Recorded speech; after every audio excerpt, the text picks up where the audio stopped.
number 34.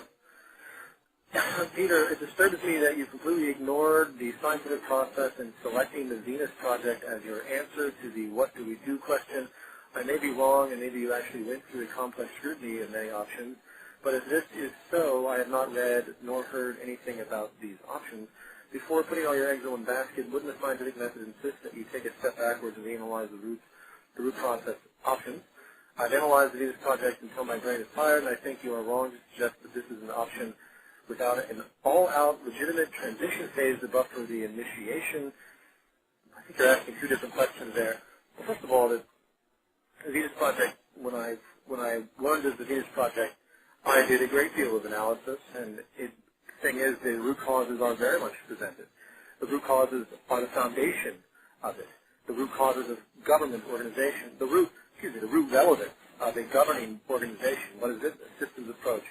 The root organization of production methods. We need lots of third-party corporations competing against each other, making crappy things so they can continue to maintain market share based on demographic isolation, or we have a system where everyone works together to make peak efficiency.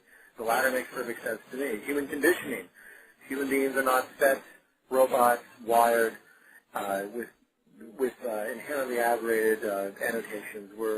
We are biosocial machines, and as far as our values and our actions, generally speaking, while chemicals can influence it, it's a product of culture.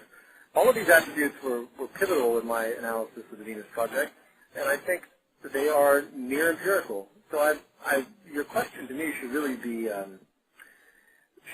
addressing specific points, not just hyperbolating about my lack of the scientific method in analysis. Is anything perfect? Absolutely not. This is the best example of anything I've seen that denotes a true systems approach to society for the welfare of every human being on the planet. As far as your second question, legitimate transition phase to buffer the initiation, the transition phase is always in ponderance. That, of course, is a very difficult question, and you're going to have to be patient with that. If I knew all the attributes of the transition phase, well, then I would certainly write about it. Believe me, out of all the questions that I get, the transition is the most common. And rather than ask that question, people need to start thinking about it for themselves.